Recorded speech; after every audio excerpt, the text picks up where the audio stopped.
Hey gang, what's going on? Welcome back here to another edition of Intuitive Angling. Man, I really appreciate you guys taking some time to watch the video. Definitely never take that for granted. And guys, today I'm going to be talking about one of the coolest lures I've seen in a long time here.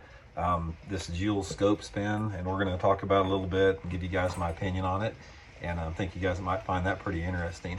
Real quick, before we get started here, just wanted to give you guys a weekly reminder. If you haven't had a chance, please swing by and check out our Fish the Moment lake map breakdowns. Got a bunch of winter map breakdowns, spring, summer, fall, all 4 months of the year. If you guys are wanting to learn more about any lake in the country, you can get tons of information on our lake map breakdowns. And we also build personal lake map breakdowns, and we also do virtual lessons online. So you can check all that out at fishthemoment.com. I'll put the link in the description. Much appreciated. Okay, guys, talk about this Jewel Scope Spin spinnerbait. Now, this thing, I didn't even know what it was. Actually, Johnny Schultz gave me a couple of these months ago. I had my last Bassmaster Open tournament at Lake Hartwell this past fall, and Johnny thought they might be good there for those spotted bass that come out schooling over those cane piles, so he gave me a couple of them.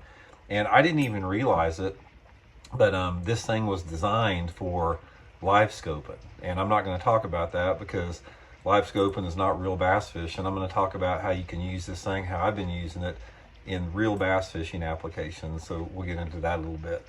So first of all, like I said, this thing, if you've never seen it before, and like I said, Johnny just gave me a couple. I didn't even know the name of them until I looked it up. But what it is, it's basically just a chunk of lead painted like a threadfin shad. The thing's super heavy. This thing has got to weigh at least an ounce. It's super heavy, with about a number 3.5 willow leaf blade on it, and it's got 2 treble hooks on the bottom here, which is sort of unique. Open water bait for sure. But anyway, what happened is I didn't get a chance to use it at Lake Hartwell because I wound up fishing up the river and I didn't chase those spotted bass on lower end of the lake. But I took this thing back home to Table Rock Lake and I started fishing it like I do for real bass fishing, and I started burning it like a spinnerbait, just burning it underwater. And guys, I started catching some really nice spotted bass on this thing.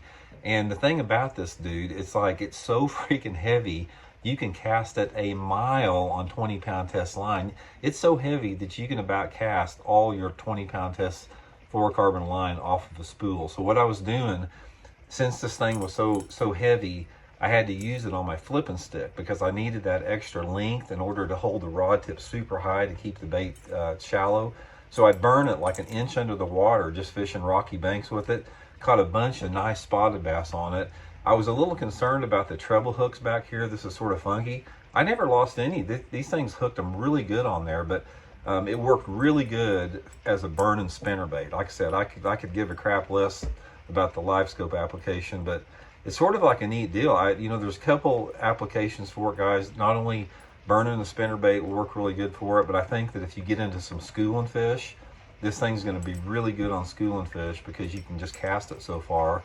And also, I bet it's pretty good in the wintertime. I bet you could take this thing out off like some main lake points and basically just pump it off the bottom and let it go back down almost like a spoon and catch them. The thing is heavy as a jigging spoon. So anyway, guys, I just wanted to share that with you. This isn't an advertisement for Jewel. I don't have anything to do with Jewel. Like I said, Johnny Schultz gave me a couple of them. Very, very unique, very cool lure. They definitely catch bass. Jewel live scope, and like I said, I don't recommend using them with your live scope if you want to be a real bass fisherman, but you can fish them like a normal spinnerbait and catch a bunch of fish on them. So anyway, I just wanted to share that little tidbit with you guys. Hope everybody's doing good out there. And if you hadn't had a chance, please hit that subscribe button. We've got a really nice giveaway coming up when we hit 95,000 subscribers. I think we're about 500 short right now. And I've got cases of Bridgeford beef jerky. If you're interested, just subscribe to the channel and you'll be put in the drawing. So much appreciated, guys. See you.